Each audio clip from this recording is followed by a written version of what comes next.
Hello good morning student, मैं आरती आप सभी का स्वागत करती हूँ हमारे क्लास मेरे ग्रुप चैनल पर। आई होप आप अच्छे से पढ़ रहे होगे। अगर आप हमें डेली फॉलो करते हैं तो आपको पता है हम सुबह आते हैं, डिस्कस करते हैं मोस्ट इंपॉर्टेंट करंट अफेयर्स। तो आज की सीरीज है, सेकंड सीरीज है हमारा। मई और अप्रैल महीने का जो इंपॉर्टेंट करंट अफेयर्स हम क्वेश्चंस के फॉर्म में कवर कर रहे थे, उसका आज सेकंड सेशन होने वाला है।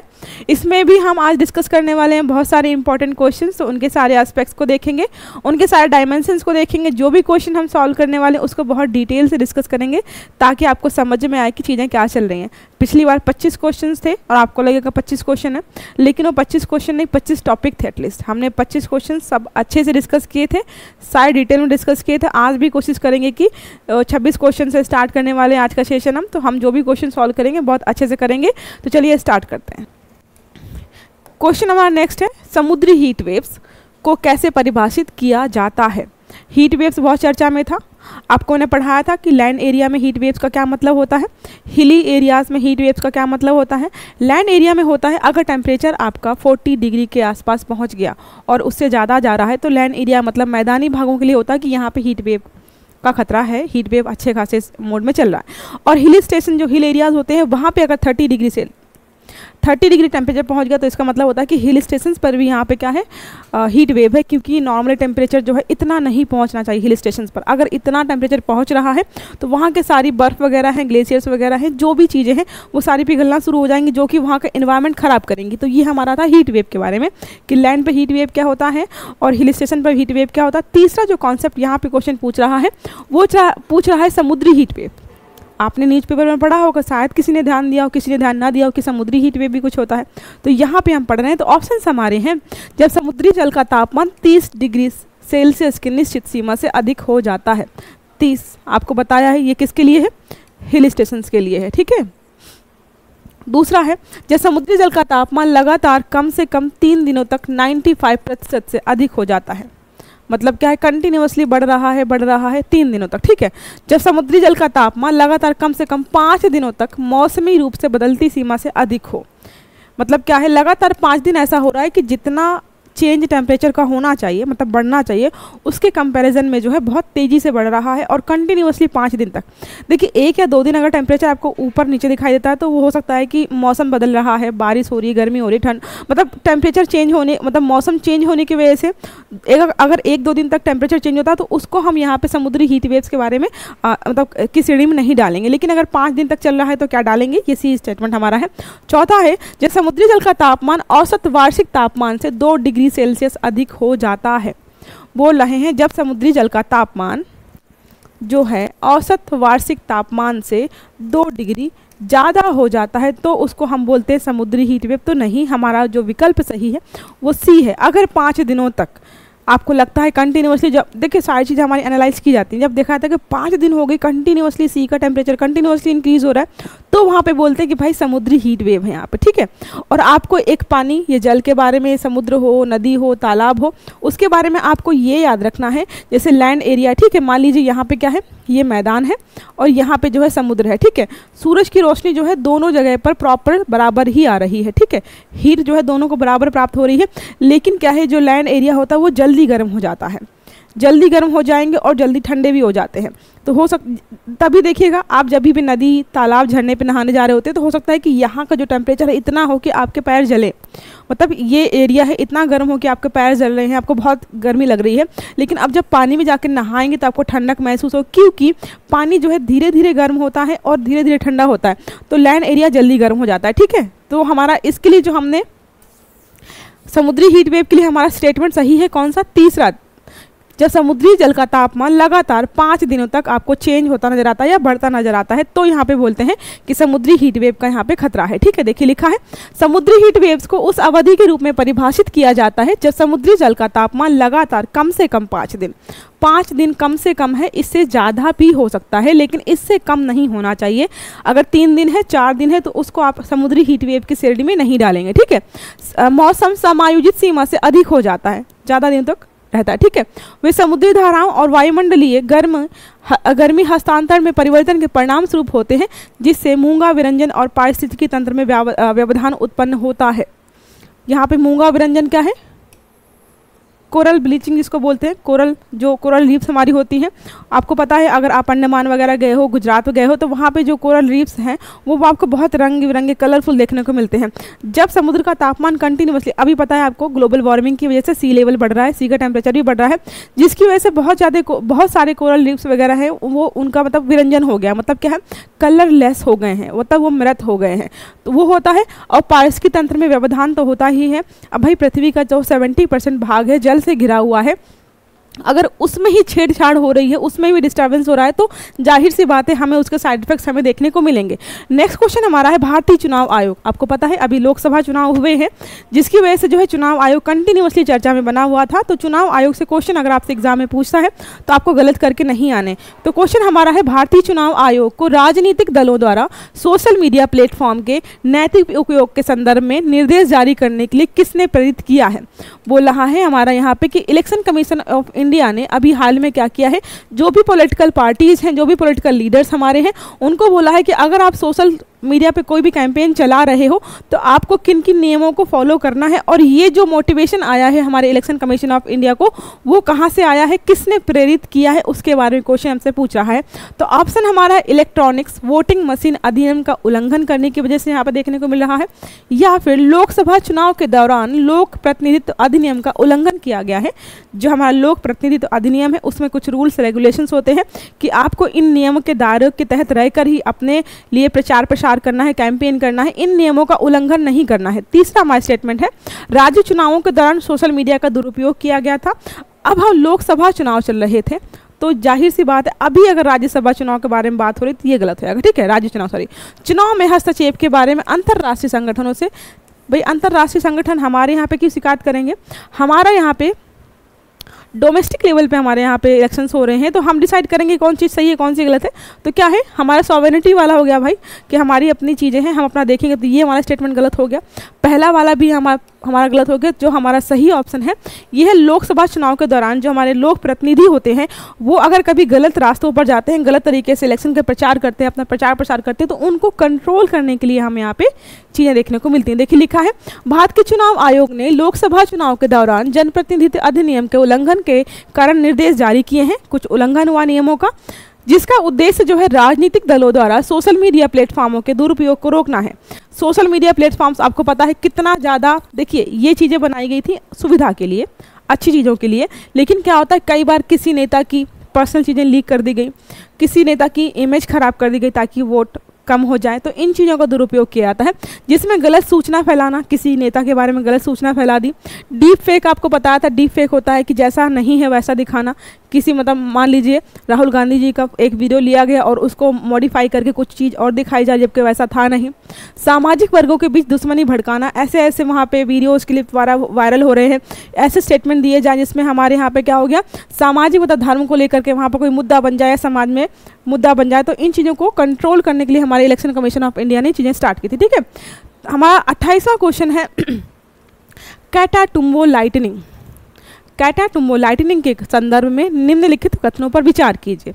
कैटाटुम्बो लाइटनिंग क्या है, इसके बारे में क्वेश्चन पूछा गया है। पहला स्टेटमेंट हमारा है यह एक प्राकृतिक घटना है, नेचुरल फिनोमिना है जो कैटाटुम्बो नदी के मुहाने पर घटित होता है, जहां यह माराकाइबो झील से मिलती है। माराकाइबो झील है वहां पे बता रहा है, जिस क्षेत्र में घटित होता है उसे विश्व की बिजली राजधानी भी कहा जाता है। तीसरा है इंडीज से ठंडी हवा और कैरेबियन से नम हवा के अभिसरण से संवहन का एक निरंतर चक्र उत्पन्न होता है, जिससे इसका निर्माण होता है। हमारे ऑप्शंस जो है यहाँ पे दिए हुए हैं। कैटाटुम्बो लाइटनिंग के बारे में बात हो रही है, एक तरीके से लाइटनिंग। तीनों स्टेटमेंट समझ में आ गया आपको? तो पूछ रहा है कि कौन सा स्टेटमेंट मतलब कौन सा सही है। इसमें केवल एक नंबर सही है, 1 और 2 दोनों सही हैं, 2 और 3 सही है, 1, 2 और 3 सही हैं। कुछ लोग कमेंट करेंगे अभी क्या मैम बीच में चेंजिंग रूम गई थी। चेंजिंग रूम नहीं गई थी, लेकिन गर्मी लग रही है, गर्मी में ब्लेजर पहन के पढ़ाना थोड़ा मुश्किल हो रहा था, इसलिए ब्लेजर हटाए। तो हमारा जो सही ऑप्शन है वो है 1, 2, 3। देखो पहला तो है प्राकृतिक घटना है, बिजली का कोई मतलब आर्टिफिशियल हो सकता है कि नहीं, नेचुरल घटना है ये। जहाँ पे ये घटित होती है उसको बोलते हैं विश्व का बिजली घर, क्योंकि वहाँ बिजली की राजधानी बोलते हैं, क्योंकि ये जो फिनोमिना है आपको बहुत ज़्यादा फ्रिक्वेंट देखने को मिलता है। फिर है एंडीज से ठंडी हवा होती है, कैरेबियन से नम हवा, दोनों का अभिसरण मतलब दोनों आकर यहाँ पे मिलती है, जिसकी वजह से नेचुरल फिनोमिना आपको देखने को मिलता है। लोग घूमने भी जाते हैं, देखने भी जाते हैं। देखिए इसके बारे में अगर डिटेल में देखें तो सारी चीज़ें यहाँ पे लिखी हुई हैं। पहला स्टेटमेंट बिल्कुल सही था, दूसरा भी सही है, तीसरा भी सही है। इनको हम डिटेल में देख लेते हैं। लिखा क्या है, कैटाटुम्बो लाइटनिंग एक प्राकृतिक चमत्कार आसमान को रोशन करती, जहाँ कैटाटुम्बो नदी के वजह से इसको यहाँ पे बोलते हैं। वेनेजुएला, याद रखना है कहाँ पे हो रहा है ये, वेनेजुएला में देखने को मिलेगा। मराकाइबो झील से मिलती है। वर्ष में 160 रातों तक होने वाली यह घटना बिजली की निरंतर चमक से पर्यवेक्षकों को मंत्रमुग्ध करती है। तो लोग यहाँ पे बहुत सारे क्या है देखने जाते हैं, क्योंकि साल भर में लगभग 160 बार ये घटना आपको देखने को यहाँ पे मिलती ही मिलती है। दूसरा क्यों सही था, जिस क्षेत्र में कैटाटुम्बो लाइटनिंग होती है उसे बिजली के हमलों की असाधारण आवृत्ति के कारण, मतलब कंटिन्यूसली बहुत ज़्यादा फ्रिक्वेंसी में आपको देखने को मिलता है, इसलिए इसको बिजली की राजधानी का खिताब भी दिया गया है। तीसरा स्टेटमेंट हमारा है, ये उच्च घटना एंडीज से ठंडी हवा और कैरेबियन से नम हवा के अभिसरण के लिए जिम्मेदार ठहराया जाता है। ये नेचुरल फिनोमेना होता है संवहन के कारण, इसलिए हम इसके बारे में यहाँ पे चीज़ें देख रहे हैं। ठीक है, तो ये समझ में आ गया ये किस एरिया में होता है, क्यों होता है और कैसे होता है, क्या बोलते हैं, ये सारा समझ में आ गया होगा आपको। नेक्स्ट क्वेश्चन हमारा बोला है बंगाल गजट के बारे में। देखो जितनी भी चीज़ें हम यहाँ पे क्वेश्चन सॉल्व कर रहे हैं ये किसी न किसी रूप में आपको ना तब चर्चा में रही हैं चीज़ें। तो बोला बंगाल गजट के संदर्भ में निम्नलिखित कथनों पर विचार कीजिए। पहला है, यह किसी भारतीय द्वारा प्रकाशित भारत का पहला मुद्रित समाचार पत्र है। या क्या स्टेटमेंट सही है, मतलब पहला भारत का जो मुद्रित समाचार पत्र था क्या वो बंगाल गजट था? पहला स्टेटमेंट। ये कोलकाता से प्रकाशित होने वाला एक साप्ताहिक अंग्रेजी भाषा का समाचार पत्र है। अंग्रेजी भाषा का है, साप्ताहिक है और कोलकाता से इसके प्रकाशित किया गया था। क्या दोनों स्टेटमेंट सही हैं? नहीं, सिर्फ और सिर्फ दूसरा स्टेटमेंट हमारा सही है, इसलिए हमारा विकल्प जो है दूसरा हमारा सही हो जाता है। पहला हमारा स्टेटमेंट क्यों नहीं सही है, क्योंकि ये पहला मुद्रित समाचार पत्र नहीं था। देखिए लिखा होगा यहाँ पे 29 जनवरी 1780 को एक आयरिश व्यक्ति जेम्स अगस्टस हिक्की द्वारा स्थापित बंगाल गजट को भारत का पहला मुद्रित समाचार पत्र होने का गौरव प्राप्त है। हिक्की भारतीय नहीं, वे ब्रिटिश भारत में इस प्रयास का नेतृत्व किया गया। भारतीयों का नहीं था, ये आयरिश व्यक्ति थे, इसलिए पहला स्टेटमेंट हमारा गलत हो जाता है। देखिए लिखा था क्या, भारतीय द्वारा प्रकाशित था, भारतीय द्वारा प्रकाशित नहीं था, ये एक आयरिश व्यक्ति थे जिन्होंने इसका प्रकाशन किया था, इसलिए हमारा स्टेटमेंट गलत हो जाता है। लेकिन पहला मुद्रित समाचार पत्र होने का इसको खिताब दिया जाता है। दूसरा बिल्कुल सही था, बंगाल गजट एक साप्ताहिक था, अंग्रेजी भाषा में आता था। जाहिर सी बात है भारतीयों द्वारा छापा नहीं गया था, आयरिश व्यक्ति था तो वो अंग्रेजी भाषा में ही छापा जाएगा। ठीक है, कोलकाता से ही छापा गया था। आपको पता है स्टार्टिंग में जब भी आप हमारा हिस्ट्री पढ़ोगे, पॉलिटी पढ़ोगे, तो वो जितनी भी चीज़ें एक्टिविटी जितनी भी हुई हैं फ्रीडम को लेकर के, हमारे संविधान को लेकर के, सारी कहाँ से स्टार्ट हुई है? कोलकाता से स्टार्ट हुई। ठीक है, जो ब्रिटिश भारत की राजधानी में एक महत्वपूर्ण माध्यम के रूप में कार्य करता था। इसका प्रकाशन भारत के पत्रकारिता इतिहास में एक मील का पत्थर साबित हुआ। क्यों इतिहास में साबित क्यों हुआ? चीज़ें यहीं से स्टार्ट। जब हम देखते हैं ना कोई दूसरा व्यक्ति कुछ कर रहा है तो उसको देख करके आप भी मोटिवेट होते हो कि हम भी ऐसा करेंगे, भाषा बदल देंगे, संपादक बदल जाएगा, भारतीय होगा कोई इसको संपादित करेगा, लिखेगा, तो क्या है चीज़ें हमें यहाँ से एक तरीके से रास्ता मिला। नेक्स्ट क्वेश्चन हमारा बोला है artificial general intelligence. Artificial intelligence तो आपने सबने पढ़ा है, यहाँ पे क्या है आर्टिफिशियल जनरल इंटेलिजेंस के संबंध में आपको कुछ स्टेटमेंट दिए जा रहे हैं, बताना है कि कौन सा सही है कौन सा नहीं सही है। देखिए हम हमेशा आर्टिफिशियल इंटेलिजेंस पढ़ रहे हैं, क्वेश्चन पूछ ले आर्टिफिशियल जनरल इंटेलिजेंस क्या होता है तो समझ में नहीं आएगा। देखिए क्या है, ये आर्टिफिशियल इंटेलिजेंस के एक काल्पनिक रूप को संदर्भित करता है जिसमें मानव बुद्धि के बराबर ज्ञान को समझने, सीखने और लागू करने की क्षमता होती है। पहला स्टेटमेंट हमारा ये है। आपको पता है कि आर्टिफिशियल इंटेलिजेंस का काम ही यही है कि हम क्या सोचते हैं, क्या बोलते हैं, क्या कर रहे हैं, इन सबको सीखे। जैसे आप जो है एआई का यूज़ किस लिए करते हो, जो एआई रोबोट्स वगैरह होते हैं वो क्या करने की कोशिश करते हैं, ह्यूमन नेचर को, ह्यूमन मतलब बॉडी को या मतलब कुछ भी होता है उसको कॉपी करके ही हम बना रहे हैं। चाहे कोई भी रोबोट हो आपका, कोई एंकरिंग कर रहा है तो वो क्या कर रहा है, नकल करना चाह रहा है एक मानव की। कोई अगर वेटरेस का काम कर रहा है वहाँ पे रोबोट तो क्या कर रहा है, नकल कर रहा है। किसी भी चीज़ में देखिए सबसे अगर बुद्धिमान कोई व्यक्ति कोई चीज़ पृथ्वी पर है तो वो मानव है। मानव चाहे तो कुछ भी कर सकता है, मानव मानव ही है जो चीज़ों को बना रहा है, इंसान ही है। अगर एआई इतना बुद्धिमान है तो एआई को बनाने वाला भी कोई मानव ही है, ठीक है। तो किसको कॉपी कर रहे हैं? ह्यूमन नेचर को कॉपी कर रहे हैं। एजीआई बुद्धिमत्ता के एक व्यापक, अधिक सामान्यीकृत रूप की कल्पना करता है जो किसी विशेष कार्य तक सीमित नहीं है। जो नॉर्मल हमारे एआई होते हैं, रोबोट्स वगैरह, चैटबॉट वगैरह होते हैं, उनका एक फिक्स पैटर्न होता है कि वो इसी एरिया में काम करेंगे। जैसे कोई एंकर है अगर, तो वो एंकरिंग ही करेगा, उसको आप किसी और काम में लगाने की कोशिश करें, उनको फ्रीडम फाइटर बनाएंगे या फिर किसी और क्षेत्र में भेज देंगे तो वो काम नहीं कर पाएगा, क्योंकि उसको स्पेसिफिकली एक ही काम के लिए डिज़ाइन किया गया। लेकिन जो एजीआई है वो किसी एक चीज़ को करने के सीमित नहीं, उसमें बहुत सारी चीज़ों को ऐड किया गया है, यही इसकी स्पेशलिटी है। तो हमारे दोनों ही स्टेटमेंट बिल्कुल सही हो जाते हैं। तो विकल्प सी सही होगा। देखिए सी लिखा हुआ है यहाँ पे, तो देखो यहाँ पे लिखा है, पहला स्टेटमेंट सही है बिल्कुल, कि जनरल इंटेलिजेंस एआई का एक सैद्धांतिक रूप है जो मानव बुद्धि के समान ज्ञान को समझने, सीखने और उपयोग करने में सक्षम है, जो विशिष्ट कार्यों पर केंद्रित संकीर्ण एआई सिस्टम से परे एक महत्वपूर्ण प्रगति को चिन्हित करता है। ठीक है, बिल्कुल सही है कि हम क्या हैं, एआई के थ्रू क्या कर रहे हैं, ह्यूमन जो लोग वर्क मतलब क्या होता है, ह्यूमन वर्कफोर्स को कम करने के लिए, भाई एक कोई फैक्ट्री है वहाँ पे 50 लोग काम कर रहे हैं, तो उसकी जगह रोबोट्स को ले आए कि 5 मशीनें ही काम करेंगे, उसको सारा काम खत्म कर देंगे तो लागत कम हो जाती है। तो क्या करते हैं, ह्यूमन जो काम कर रहा था, जो इंसान काम कर रहा था, उसको कॉपी कर दिया वहाँ पर। ठीक है, तो यही चीज़ें होती हैं। दूसरा स्टेटमेंट बिल्कुल सही है। यहाँ पे क्या है, बहुत सारी चीज़ें सिखाते हैं। जो एजीआई होता है वो सिर्फ एक स्पेसिफिक टारगेट को लेकर काम नहीं करता, वहाँ पे बहुत सारे डायमेंशंस में यहाँ पे काम किया जाता है। ठीक है, तो ये हमारा दूसरा स्टेटमेंट सही हो गया। जो 31 नंबर क्वेश्चन हमारा वो बोल रहा है, SCE 200 पारंपरिक क्रायोजेनिक इंजन की तुलना में अधिक पर्यावरण अनुकूल ईंधन का उपयोग करता है। पहला स्टेटमेंट हमारा ये हो गया। दूसरा है, SCE 200 परिष्कृत केरोसिन का उपयोग करता है, जबकि क्रायोजेनिक इंजन तरल हाइड्रोजन को उपयोग करता है। तो कौन सा स्टेटमेंट हमारा सही है?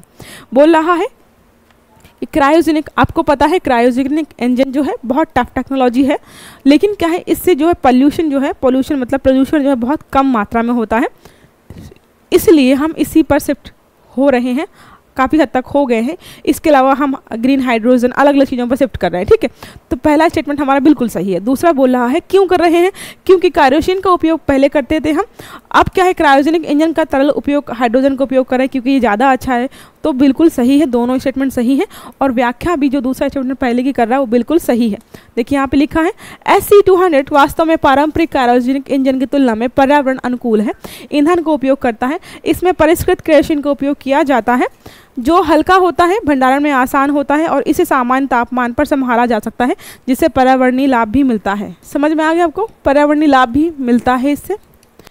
इसका मतलब क्या है, जो केरोसिन मतलब जो क्रायोजेनिक इंजन्स होते हैं उनकी टेक्नोलॉजी बहुत टफ होती है और उनको स्टोर करना बहुत हाई मतलब बहुत ज़्यादा टफ हो जाता है। और नॉर्मली जो हम ग्रीन हाइड्रोजन की बात कर रहे हैं उसको आप स्टोर करना बहुत आसान है, टेक्नोलॉजी थोड़ी आसान है, इसलिए हम इस पर शिफ्ट कर रहे हैं। SCE 200 ईंधन के रूप में परिष्कृत केरोसिन का उपयोग करता है, केरोसिन ही यूज़ किया जा रहा है लेकिन उसको थोड़ा सा इन्हांस करके। ठीक है, जबकि पारंपरिक क्रायोजेनिक इंजन तरल हाइड्रोजन का उपयोग करते हैं। ईंधन के प्रकारों में ये अंतर दो इंजन प्रणालियों के बीच विशिष्ट प्रोडक्ट विकल्पों को उजागर करता है, जो उनके प्रदर्शन, हैंडलिंग और पर्यावरणीय प्रभावों को प्रभावित करता है। ठीक है, तो दोनों स्टेटमेंट हमारे बिल्कुल सही हैं, व्याख्या भी सही की जा रही है। 32 क्वेश्चन हमारा है, भारत में संगठित क्षेत्र के संदर्भ में निम्नलिखित कथनों पर विचार की। संगठित क्षेत्र मतलब होता है कि ऐसा क्षेत्र जहाँ पे कोई व्यक्ति काम कर रहा है तो उसका प्रॉपर वर्किंग आवर्स फिक्स है, उसको पीएफ वगैरह दिया जा रहा है, प्रॉपर सैलरी दी जा रही है, उसको लीव्स वगैरह दी जा रही है, मतलब प्रॉपर जहाँ पे काम किया जा रहा है। असंगठित होता है मतलब कोई मतलब ईंट गारा कर रहा है, भट्टों पे काम कर रहा है, रोड पर काम कर रहा है, कहीं पे ऐसी जगह काम कर रहा है जहाँ पे उसके वर्किंग आवर्स फिक्स नहीं है, उसकी सैलरी फिक्स नहीं है, उसको कोई भी सिक्योरिटी के नाम पर पीएफ वगैरह नहीं दिया जा रहा, उसको असंगठित क्षेत्र बोलते हैं। ठीक है, तो यहाँ पे बोला भारत में संगठित क्षेत्र के संदर्भ में निम्नलिखित कथनों पर विचार कीजिए। पहला स्टेटमेंट हमारा है, संगठित क्षेत्र जो है आर्थिक उतार चढ़ाव से प्रतिरक्षित होते हैं। ठीक है, पहला है। लघु उद्योग जो है संगठित क्षेत्र का हिस्सा है। क्या जो स्मॉल इंडस्ट्रीज होती हैं वो जो है संगठित क्षेत्र में आते हैं या असंगठित क्षेत्र में आते हैं? तो हमारा जो है दोनों स्टेटमेंट गलत हो जाता है। कैसे? जो MSMEs है, मतलब मान लीजिए माचिस की तीलियां बनाते हैं, कोई छोटी सी कंपनी है या कोई छोटा सा उद्योग है जो माचिस की तीलियां बनाता है, तो वहाँ पे जो लोग आएंगे आपको लगता है प्रॉपर उनका वेरिफिकेशन होगा, उनकी ज्वाइनिंग होगी? नहीं, ऐसा कुछ नहीं होता है। आपको 5 घंटे काम करना, 5 घंटे काम करिए, उसके हिसाब से पैसे लीजिए और जाइए, कोई PF वगैरह नहीं मिलेगा। तो क्या है, दूसरा स्टेटमेंट हमारा बिल्कुल गलत हो जाता है। और आर्थिक उतार चढ़ाव से हर एक सेक्टर जो है प्रभावित होता है, चाहे वो संगठित हो या असंगठित हो, इसलिए दोनों ही विकल्प हमारे यहाँ पर गलत हो जाते हैं। ठीक है, तो हमारा जो सही उत्तर होगा वो होगा ऑप्शन डी। देखिए यहाँ पे लिखा है भारत में संगठित क्षेत्र आर्थिक उतार चढ़ाव से अछूता नहीं है। मैं जैसे बोला कि चाहे जो भी हो, चाहे संगठित हो असंगठित हो, अगर इकोनॉमी में चेंज होगा, उतार चढ़ाव होगा, तो डेफिनेटली वहाँ पे इफेक्ट पड़ेंगे, इसलिए ये स्टेटमेंट गलत हो जाएगा। दूसरा है छोटे पैमाने के उद्यम जो है वहाँ पे क्या है, बिल्कुल भी वो संगठित क्षेत्र में नहीं आते हैं। कोई अगर रिलायंस मान लीजिए, टाटा मान लीजिए, इनकी अगर कोई कंपनी है तो उसको हम मान के चलेंगे कि हाँ संगठित क्षेत्र है, यहाँ पे प्रॉपर ज्वाइनिंग होती है, ज्वाइनिंग लेटर मिलता है, सैलरी मिलती है महीने की फिक्स उनको, उसके हिसाब से सारी चीज़ें चलती हैं। लेकिन जो छोटे छोटे उद्योग होते हैं, माचिस तीलियाँ बना रहे हैं, मोमबत्ती बना रहे हैं, कुछ ऐसी ऐसी चीज़ें बना रहे हैं, तो वो सारे किस में आते हैं, असंगठित क्षेत्र में आते हैं, जो भी छोटे पैमाने पर काम करते हैं। ठीक है, नेक्स्ट क्वेश्चन हमारा है कौशल भारत मिशन। इसके बारे में पढ़ाया था मैंने आपको एक दिन आर्टिकल में। कौशल भारत मिशन के संदर्भ में निम्नलिखित कथनों पर विचार कीजिए। इन सारी चीज़ों को लेकर के यूपीएससी बहुत क्वेश्चन पूछता है और आपको होता है कि एक दो स्टेटमेंट समझ में नहीं आया तो क्वेश्चन वहीं पे गलत हो जाता है। ठीक है, तो कौशल भारत मिशन के बारे में आपसे पूछ रहा है कि कौन सा कथन सही है। पहला हमारा है स्किल इंडिया मिशन बेहतर रोजगार के लिए युवाओं के कौशल को बढ़ाने पर केंद्रित है। पहला स्टेटमेंट ये बोल रहा है। दूसरा है कौशल भारत मिशन में प्रधानमंत्री कौशल विकास योजना जैसी पहल शामिल है। तीसरा है मिशन कौशल विकास के लिए केवल शहरी क्षेत्रों को लक्षित किया गया है। तो क्या सिर्फ अगर कहीं पे स्किल प्रोवाइड करना है तो क्या ये सिर्फ शहरों में किया जाएगा? ग्रामीण क्षेत्र के जो नवयुवक हैं, वहाँ पे जो लोग चीज़ें सीखना चाहते हैं, उनको क्या हम इग्नोर कर देंगे? बिल्कुल भी नहीं, क्योंकि चीज़ें गलत हो जाएंगी। देखिए तीसरा स्टेटमेंट बिल्कुल गलत है, यहाँ पे गलत है। सिर्फ दो स्टेटमेंट सही हैं हमारे, पहला और दूसरा, क्योंकि भाई कौशल विकास तो हर व्यक्ति के लिए ज़रूरी है ना, चाहे वो व्यक्ति शहर में रहे या फिर ग्रामीण इलाकों में रहे। शहर में लोग रहते हैं तो उनको सीखने के वैसे ही बहुत मौके मिल जाते हैं, तो फोकस तो किया जाता है कि ग्रामीण क्षेत्र में जो लोग रह रहे हैं, जो गांव में जो युवा रह रहे हैं, दिन भर घूम रहे हैं, बैठे हैं, मस्ती कर रहे हैं, काम नहीं कर रहे हैं, रोज़गार नहीं, मतलब कुछ पैसे कमा ही नहीं रहे, शहर पे खर्चे इतने होते हैं, रिस्पॉन्सिबिलिटी अपने आप समझ में आ जाती है बच्चों को। लेकिन ग्रामीण इलाकों में क्या होता है, खर्चे नहीं होते इतने, आराम से रह रहे, तो उनको पता ही नहीं लगता है कि भाई हमें कुछ करना है। जैसे क्या है, आप गाँव में देखिए शादियाँ हो जाती हैं, लड़का कुछ कर रहा है नहीं कर रहा है कोई मतलब नहीं है, घर पे ज़मीन है, खेत है, 2 भैंस है, और इन सबको देख के आपकी शादी हो जाएगी, दहेज मिल जाएगा, गाड़ी मिल जाएगी, बाइक मिल जाएगी, पैसे मिल जाएंगे। शहर में देखिए, शहर में अगर होता तो पहले पूछते हैं आपका लड़का करता क्या है। घर पे बैठा रहता है तो आप मान के चलिए कि भाई शादी तो ढंग की नहीं होगी, हो तो जाएगी लेकिन ढंग की नहीं होगी, ना लड़की ढंग की मिलेगी, ना चीज़ें आपको अच्छे से मिलेंगी। तो चीज़ें क्या है, शहरों में लोग बहुत इन चीज़ों को लेकर सेंसिटिव होते हैं, उनको पता होता है कि भाई शादी वादी करनी तो हमको सेटल होना पड़ेगा, कल को बच्चे होंगे, उनको स्कूल वगैरह भेजना है तो उनके लिए पैसे चाहिए होगा, और शहरों में शिक्षा वगैरह जो है बहुत महंगी होती है। ठीक है, इसलिए यहाँ पे तीसरा स्टेटमेंट गलत हो जाता है, बाकी दोनों सही हैं।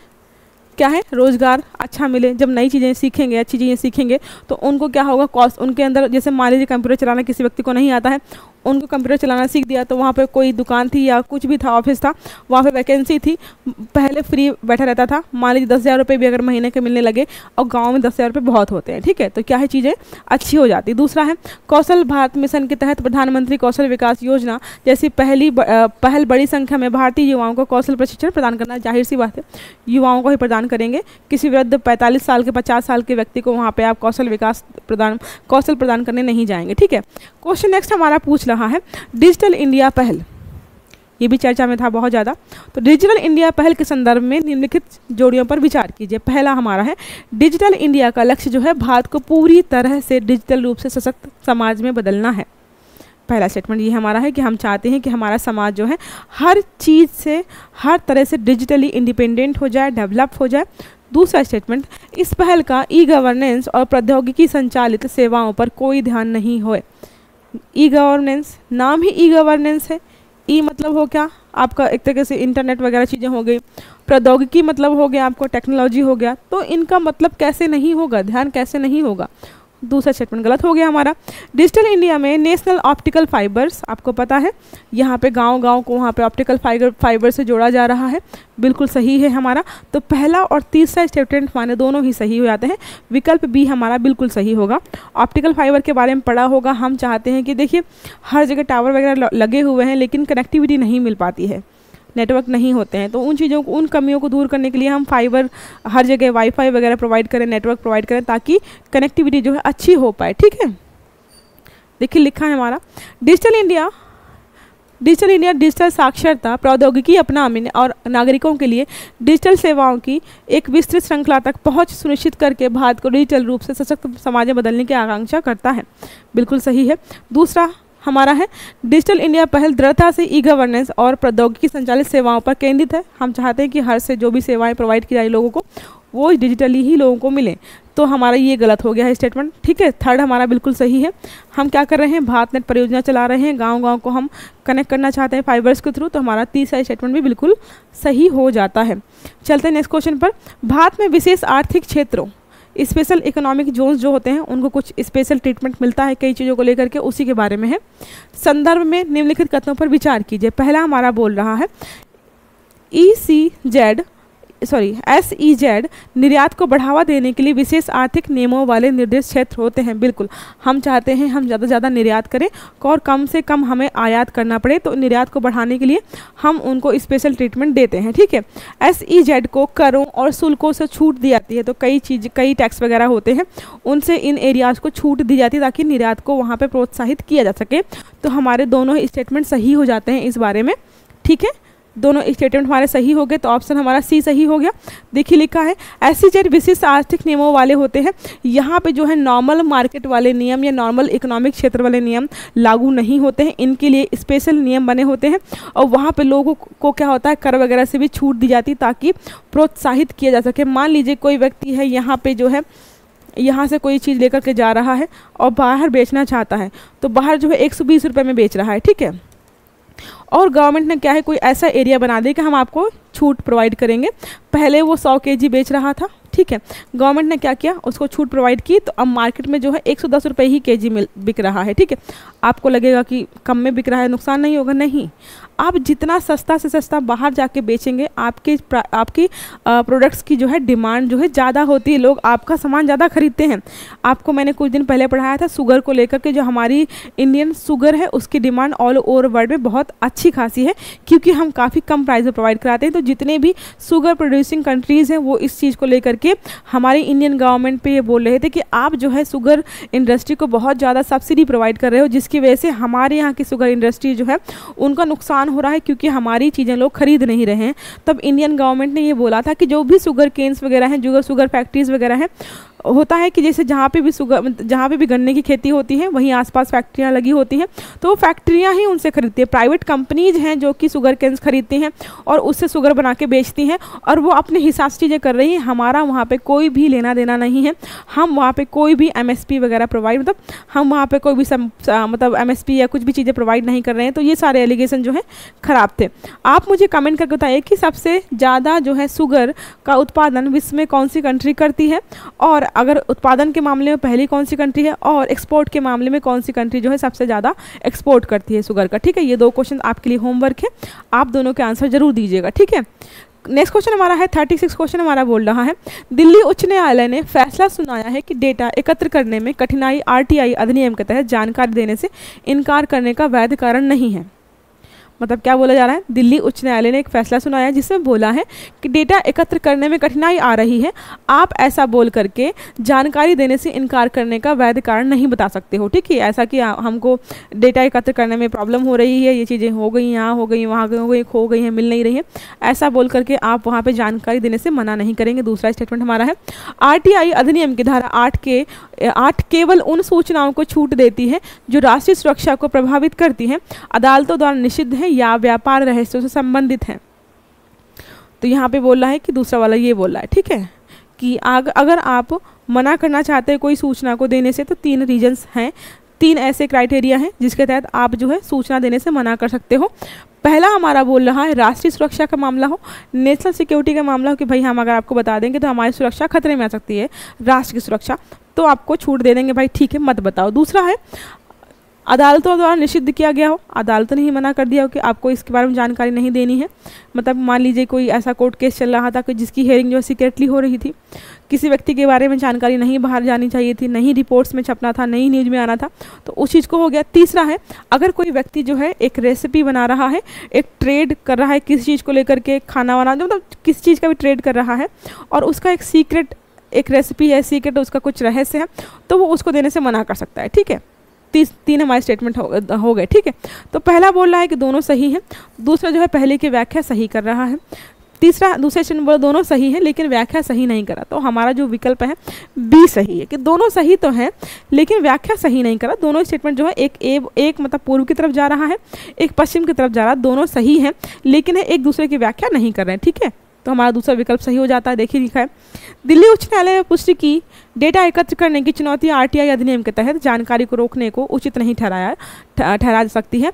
पारदर्शिता और सूचना तक पहुंच के लिए अधिनियम के जनादेश पर जोर दिया। उन्होंने बोला कि राइट टू इन्फॉर्मेशन जो हमारा है उसके तहत लोगों को जानने का अधिकार है किसी चीज़ को लेकर के। आप ये बोल करके वहाँ पर टाल नहीं सकते हो कि हमें जो है इसके बारे में जानकारी इकट्ठा करने में समस्या आ रही, ठीक है। ये दिल्ली उच्च न्यायालय ने यहाँ पर जारी किया था। दूसरा तहत धारा 8 के तहत छूट दी जाती है। 3 चीज़ें मैं आपको बता दी, राष्ट्रीय सुरक्षा का मामला हो, कोर्ट ने मना किया हो, या फिर किसी कोई सीक्रेट चीज़ हो व्यापार को लेकर के, ठीक है। 37 क्वेश्चन है, निम्नलिखित में से कौन सा राज्य अरावली में नए खनन पट्टों पर रोक लगाने वाले सर्वोच्च न्यायालय के आदेश के अंतर्गत आता है। ये मैं आपको पढ़ाया था कि अरावली के रेंज किन किन राज्यों में है और किस राज्य में यहाँ पे मना किया गया है। कि अरावली आपको पता है कि बहुत ज़्यादा पुराना हमारा पर्वत है और पर्वत क्या है मतलब बहुत बिल्कुल निम्न स्तर पर आ गया है, लगभग ख़त्म होने की कगार पर है। तो यहाँ पर जो चीज़ें होती हैं ना, क्या है, खनन पट्टे दिए जाते हैं, वहाँ पे खदान वगैरह खोदने के जो पट्टे दिए जाते हैं उसको मना कर दिया था कि इन्वायरमेंटली चीज़ें ठीक नहीं है और वहाँ पे चीज़ें और आपको अच्छी करनी चाहिए, आप ख़राब करो, इसको लेकर के यहाँ पे हमारे अरावली में चीज़ों को मना किया गया सुप्रीम कोर्ट के द्वारा, ठीक है। तो यहाँ पे लिया ऑप्शन हमारे दिए हैं कौन कौन से राज्यों में, इससे आपको पता चलेगा कौन कौन से राज्यों में अरावली पर्वत फैला हुआ है। पहला हमारा है दिल्ली, उत्तर प्रदेश, महाराष्ट्र, कर्नाटका। दूसरा स्टेटमेंट हमारा है राजस्थान, गुजरात, महाराष्ट्र, तमिलनाडु। तीसरा है दिल्ली, राजस्थान, हरियाणा और गुजरात। तो हमारा तीसरा सही है। पहला ये देखो महाराष्ट्र और तमिलनाडु में क्या आपको इसकी रेंज दिखाई देती है, यहाँ पे महाराष्ट्र है, कर्नाटका, ये साउथ के स्टेटों को वहाँ तक फैला ही नहीं है ये, ठीक है। तो हमारा जो है दिल्ली, राजस्थान, हरियाणा, ये आपका जो एनसीआर का रीजन सारा है आपको यहाँ पर देखने को मिल जाएगी अरावली की रेंज, ठीक है। देखिए यहाँ पे लिखा है सुप्रीम कोर्ट के निर्देश ने अरावली रेंज में नए खनन पट्टों की जारी पर रोक लगा दीजिए कि आप नए पट्टे आप किसी को भी नहीं देंगे खनन के लिए, जिससे दिल्ली, राजस्थान, हरियाणा, गुजरात प्रभावित होंगे। इन जगहों पर ही पट्टे दिए जाते थे, ये प्रभावित होंगे। इस उपाय का उद्देश्य क्या है, पर्यावरणीय क्षरण और आवास विनाश के बारे में चिंताओं का जवाब देते हुए क्षेत्र की पारिस्थितिकी अखंडता की रक्षा करना। आपको ऑलरेडी बताया कि भाई वृद्धावस्था में मतलब बिल्कुल खत्म होने वाला है अरावली, और आप उसमें खनन करेंगे तो ये पर्वत जल्दी ही खत्म हो जाएगा और भी जो पर्यावरणीय समस्याएं उत्पन्न हो सकती हैं, इस चीज़ को लेकर के यहाँ पे चीज़ें चल रही हैं, ठीक है। 38 क्वेश्चन हमारा बोला विडाल परीक्षण। ये बीमारी बहुत ज़्यादा चर्चा में थी, इसके लिए परीक्षण कराया जाता, तो वही हमारा क्वेश्चन पूछ रहा है कि विडाल परीक्षण क्या है। तो विडाल परीक्षण के संबंध में निम्नलिखित कथनों पर विचार कीजिए। पहला स्टेटमेंट है ये मानव शरीर में टाइफाइड या आंत्र ज्वर का पता लगाने में मदद करता है। पहला स्टेटमेंट हमारा है कि टाइफाइड को चेक करने के लिए जो परीक्षण कराते हैं वो विडाल परीक्षण है। जैसे एड्स के लिए आपका एलिसा टेस्ट होता है, अलग अलग बीमारियों के लिए आपके अलग अलग टेस्ट होते हैं, तो विडाल परीक्षण जो है वो टाइफाइड के लिए होता है। ये पहला स्टेटमेंट हमारा है। फिर दूसरा है ये रक्त नमूना में केवल H एंटीबॉडी की तलाश करता है जो साल्मोनेला बैक्टीरिया के खिलाफ उत्पन्न होता है। तो दूसरा स्टेटमेंट हमारा बिल्कुल भी सही नहीं है। पहला विकल्प हमारा सही है कि विडाल परीक्षण जो है टाइफाइड के लिए चेक कराया जाता है। आपको पता होगा आप जब भी बीमार पड़े होंगे, टाइफाइड वगैरह हुआ होगा, तो जो आप टेस्ट कराने आते हैं वो विडाल टेस्ट होता है, ठीक है, याद रखिएगा। कई बार होता है कि हम टेस्ट तो करा के आए, हमें पता ही नहीं कौन सा टेस्ट करा के आए हैं, ठीक है। तो विडाल परीक्षण मानव शरीर के भीतर टाइफाइड या आंत्र बुखार की पहचान करने के लिए एक नैदानिक उपकरण के रूप में काम करता है, जो आपको बताता है कि आपके यहाँ पर आपको टाइफाइड है कि नहीं है, कितना है, क्या है, कैसे है। जो साल्मोनेला टाइफी बैक्टीरिया के कारण होने वाले एक संक्रामक रोग का निदान और उपचार करने में स्वास्थ्य पेशेवरों की सहायता करता है। जो भी हमारे डॉक्टर्स वगैरह होते हैं उनको एक राह मिलती है कि कैसे इसका इलाज करना है, इसकी बॉडी में क्या क्या चीज़ें ठीक हैं, क्या चीज़ें कम हो रही हैं, इन सब की जानकारी जो है यहाँ से मिलती है। रक्त के नमूनों में विशिष्ट एंटीबॉडी और H एंटीबॉडी का पता लगाकर विडाल परीक्षण प्रभावी ढंग से साल्मोनेला बैक्टीरिया की उपस्थिति की पहचान करता है। तो O और H एंटीबॉडी दोनों की पहचान करता है, वहाँ पे जो लिखा था सिर्फ एक एंटीबॉडी की पहचान करता है, इसलिए जो है दूसरा स्टेटमेंट हमारा गलत हो गया था, ठीक है।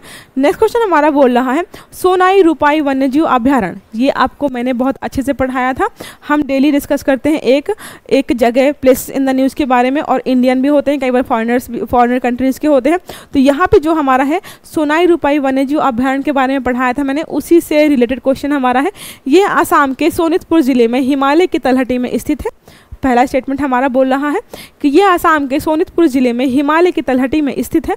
दूसरा है नेशनल ग्रीन ट्रिब्यूनल एनजीटी ने सोनाई रूपाई वन्यजीव अभयारण्य में मतदान केंद्रों, स्कूलों और अन्य गतिविधियों पर ध्यान दिया है। जब हमारे इलेक्शंस हो रहे थे तब चर्चा में था और हमारा इलेक्शन कमीशन ऑफ इंडिया ने बोला था कि आप यहाँ पे कैंप वगैरह नहीं लगाएंगे, पोलिंग बूथ वगैरह नहीं लगाएंगे ताकि इस एरिया को डिस्टर्ब ना किया जाए। थर्ड हमारा है ये बर्ड लाइफ इंटरनेशनल द्वारा मान्यता प्राप्त एक महत्वपूर्ण पक्षी क्षेत्र है। तीनों ही स्टेटमेंट बिल्कुल सही हैं। ये जो तीनों चीज़ें लिखी हैं ये बिल्कुल सही है, ठीक है।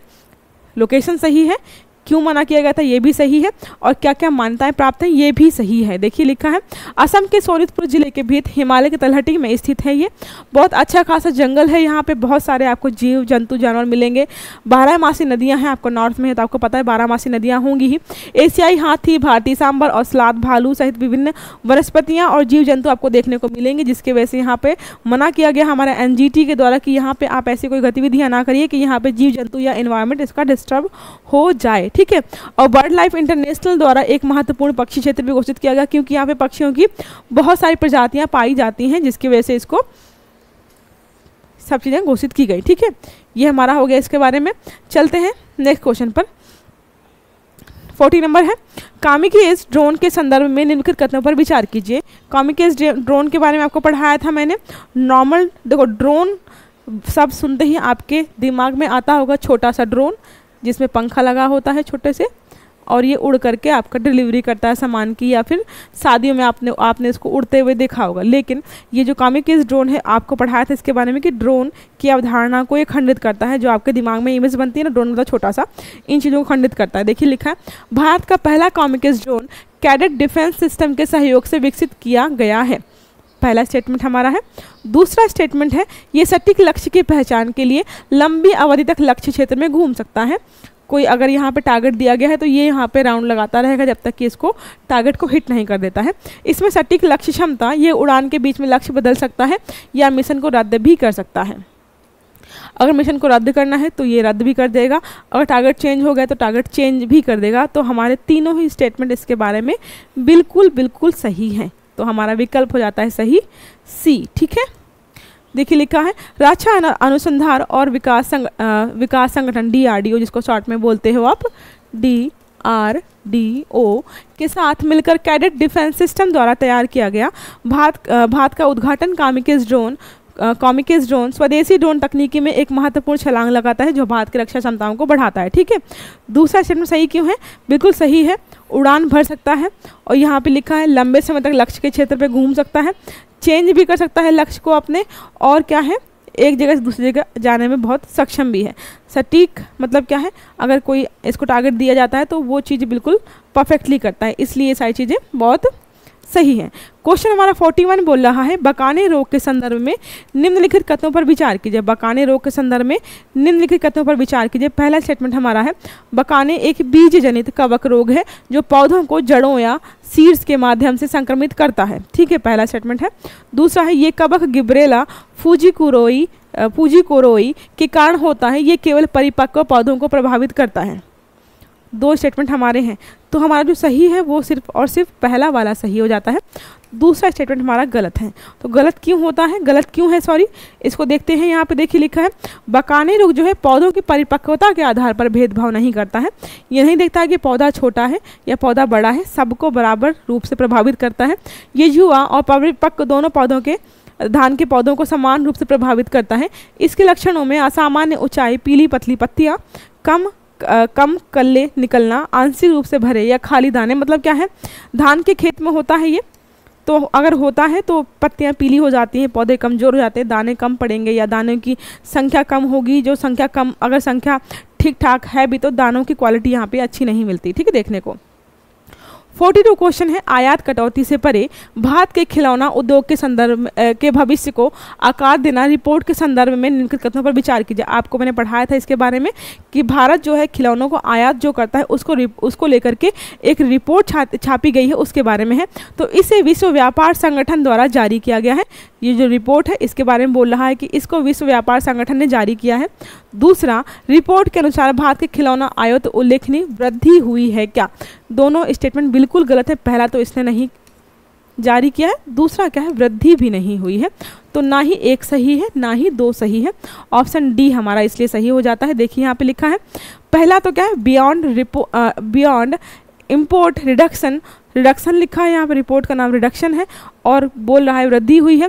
Shaping the future of India's toy industry global trade research initiative GTRI द्वारा जारी की गई है। तो क्या है इसलिए पहला स्टेटमेंट गलत हो जाता है, ना कि विश्व व्यापार संगठन द्वारा। दूसरा बोला था वृद्धि हुई है, नाम ही है रिडक्शन, तो वृद्धि कैसे हो जाएगी, तो लिखा है भारत के खिलौना आयात में उल्लेखनीय कमी यानी 304.1 मिलियन अमेरिकन डॉलर से 64.9 मिलियन अमेरिकी डॉलर पर प्रकाश डालती है, कम हुआ है, ठीक है। इसलिए 43 क्वेश्चन हमारा बोल रहा है विश्व आर्थिक मंच वर्ल्ड इकोनॉमिक फोरम के द्वारा जारी aggregate shaping agriculture in emerging economies today and tomorrow report का प्राथमिक उद्देश्य क्या है। पहला है विश्व आर्थिक मंच ने जारी किया है, रिपोर्ट का नाम, देखो क्वेश्चन में अगर कोई इन्फॉर्मेशन दी गई है ना तो उसको बहुत ध्यान से सुनिए कि क्वेश्चन गलत नहीं हो सकता, क्वेश्चन तो अपने आप में सही है, ऑप्शन हमारे गलत होते हैं। तो क्या है हमें पहली चीज़ पता चली कि विश्व आर्थिक मंच ने रिपोर्ट जारी की है, नाम क्या है aggregate shaping agriculture in emerging economies, जो भी इकोनॉमीज ऐसी जो ग्रो कर रही हैं वहाँ पे एग्रीकल्चर एरिया को हम शेप देंगे अच्छा डेवलप करने के लिए। टुडे एंड टुमारो, आज भी अच्छा होगा हमारा, कल भी अच्छा होगा।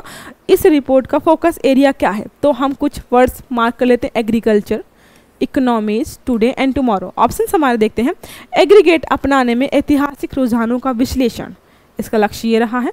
उभरती अर्थव्यवस्थाओं में कृषि तकनीकी की संभावनाओं की खोज करना, देखो हम यहाँ पे देख रहे थे इमर्जिंग इकोनॉमी मतलब उभरती अर्थव्यवस्थाएं, और फिर एग्रीकल्चर भी है, कृषि भी है। तो देखते हैं नेक्स्ट ऑप्शन, कृषि उत्पादकता पर जलवायु परिवर्तन के प्रभाव का मूल्यांकन करना, या फिर कृषि सब्सिडी पर सरकारी नीतियों का आकलन करना। तो बिल्कुल जो सही हमारा उत्तर है ये है, जो इमर्जिंग इकोनॉमीज़ हैं वहाँ पे एग्रीकल्चर का क्या रोल है और उसको और अच्छे से कैसे हम कर सकते हैं, इसके बारे में यहाँ पे चीज़ें जारी की गई हैं। तो देखिए लिखा हुआ है यहाँ पे, उभरती अर्थव्यवस्थाओं के भीतर एग्रीगेट की क्षमता का पता लगाना इस बात पर प्रकाश डालता है कि कैसे कृषि प्रौद्योगिकी इन क्षेत्रों में नवाचार और परिवर्तन ला सकती है, ठीक है। तो हमारा ये सही हो गया। 44 क्वेश्चन हमारा बोल रहा है पारंपरिक कार्बन कैप्चर विधियों से direct air capture and storage तकनीकी में क्या अंतर है। पारंपरिक रूप से जो भी हम कार्बन कैप्चर करते थे उसमें और अभी हम जो डायरेक्टली एयर से कैप्चर कर रहे हैं और उसको स्टोर कर रहे हैं कार्बन को, इन दोनों में डिफरेंस क्या है। तो हमारा पहला स्टेटमेंट देख रहा है डायरेक्ट एयर कैप्चर प्लस सीधे वायुमंडल से CO2 ग्रहण करता है, जबकि पारंपरिक तरीके से इसी बिंदु स्रोतों पर ग्रहण किया जाता था। बिंदु स्रोत का मतलब है कि इस एरिया से कार्बन बहुत उत्सर्जन हो रहा है, चलो यहाँ से कार्बन को पकड़ के लाते हैं, ये काम था पहले। लेकिन हमारा जो क्या है DAC+S है वो क्या है, वायुमंडल से कहीं पर भी कार्बन अवेलेबल हो उसका कोई एक बिंदु स्रोत नहीं है, कहीं से भी कार्बन कैप्चर करता है। तो इसके आगे जाने की ज़रूरत नहीं है हमें, क्योंकि हमारा उत्तर जो है पहले ही मिल गया है, ठीक है। तो हमारा विकल्प ए जो है बिल्कुल सही है। बाकी जो हमारे देखिए लिखा है दूसरा है पारंपरिक तरीके के विपरीत DAC+S विशेष रूप से CO2 को गहरे भू वैज्ञानिक संरचनाओं में संग्रहित करता है, बिल्कुल भी नहीं, गलत है। DAC+S कार्बन हटाने के लिए महासागर आधारित तंत्र पर निर्भर करता है, क्या महासागरों पर डिपेंड करता है सिर्फ, बिल्कुल भी नहीं। चौथा ऑप्शन हमारा है कार्बन कैप्चर के लिए बायो एनर्जी का उपयोग किया जाता है, बिल्कुल भी नहीं। ये सारे ही हमारे गलत हो जाते हैं, पहला स्टेटमेंट हमारा सही हो जाता है। देखिए यहाँ पे लिखा है डायरेक्टली कैप्चर करते हैं CO2 को, जहाँ पर भी अवेलेबल मिल जाता है हमें किसी बिंदु स्रोत पर जाने की आवश्यकता नहीं होती है। 45 क्वेश्चन हमारा बोल रहा है अभ्यास शक्ति का 7वां संस्करण किस भारतीय राज्य में आयोजित किया गया है। अभी हाल ही में ये अभ्यास किया गया था, एक्सरसाइज की गई थी जिसका नाम था शक्ति, इसका 7वां संस्करण किया गया है, कहाँ पर किया गया है इसके बारे में पूछ रहा है। पहला ऑप्शन हमारा है मेघालय, दूसरा राजस्थान, पंजाब, केरला। तो सही आंसर हमारा होने वाला है मेघालय। मेघालय में किया गया है, ऑप्शन ए सही है। देखिए भारत और फ्रांस के बीच हुआ है, नाम क्या है शक्ति, 7वां संस्करण था, फिर हुआ कहाँ है, मेघालय में है। दोनों देशों के बीच सैन्य सहयोग और अंतर संचालनीयता के विभिन्न पहलुओं पर ध्यान केंद्रित करते हुए संयुक्त सैन्य अभ्यास आयोजित करने के लिए एक आदर्श वातावरण प्रदान किया गया है।